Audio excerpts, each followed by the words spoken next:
Hey, what's up? This is Ricardo at Parts People, and in this video, we'll outline the steps for completing a part replacement on your Dell PC.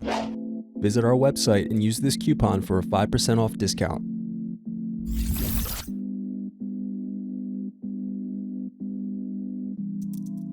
Slide open locking mechanism and remove battery. Unscrew then remove access door.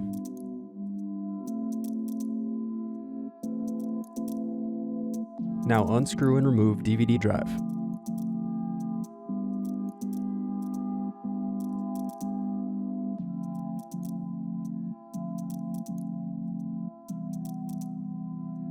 Thanks for watching.